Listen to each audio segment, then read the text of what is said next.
Picture this, you're scraping yourself out of bed, half dressed, your bread's in your hand, you're about to eat breakfast, and then you're going to work, and then boom, you're breathing in secret army bacteria. This isn't conspiracy, this is a government experiment that's literally been exposed due to lawsuits and news, it's everywhere. Let's dive right in.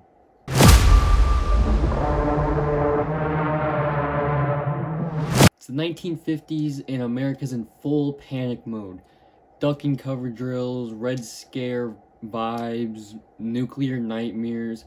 Everyone's freaking out thinking their neighbors are spies, thinking their granddaughters are gonna go after them.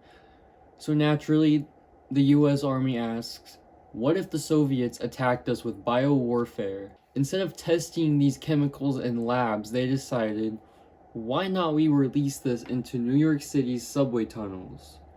Is it risky? Yeah, absolutely. Is it ethical? Probably not.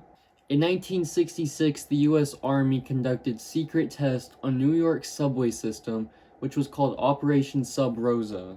They used the bacterial agent, correct me if I'm wrong, I don't really know how to pronounce this, but I think it's called Bacillus globigi. That was the bacterial agent they used, which at the time they considered harmless. Here's how it went down.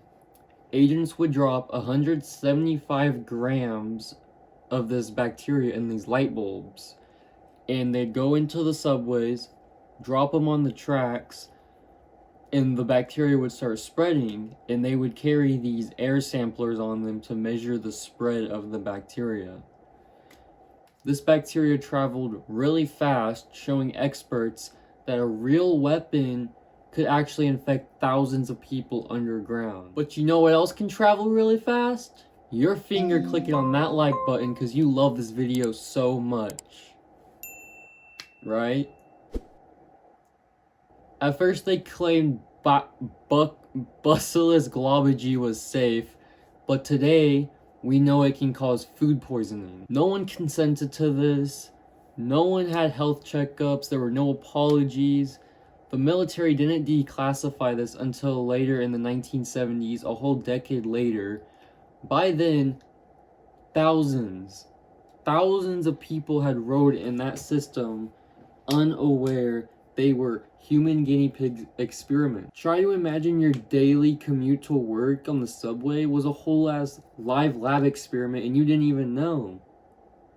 This subway stunt wasn't unique. Between 1949 and 1969, the Army ran over 239 open-air tests across U.S. cities using Bacillus simulants related to this bacteria. In Panama City, Serratia marcescens, another bacteria, was spread all over the city. In St. Louis, zinc cadmium sulfide was dispersed over the neighborhoods. And then there's also the MK Ultra experiments, LSD dosing, radiation exposure. This whole entire era of US history was basically, how far can we push these human experiments? Thanks to the Freedom of Information Act and investigative journalism, these programs finally saw daylight. Survivors had no idea about any of this. Statistics show that potential for thousands of infections if real pathogens were used. Imagine living in New York City thinking you're just going to work, going to the club, or going to the grocery store to buy some groceries. Meanwhile, the Army's playing that one plaque simulator game I used to play when I was a kid. Now you may be asking, what is this, why are we talking about this? What does this mean today? It raises huge ethics questions like what even is consent, or what's national security, and how much trust does a government deserve when it experiments on its own citizens. Stuff like this still does exist that we just don't know about, or it's not as extreme due to regulations and societal norms, as you can say.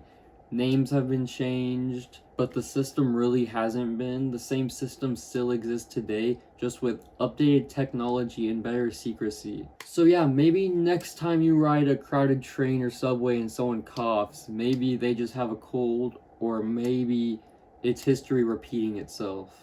And it's not paranoia if this has already happened before.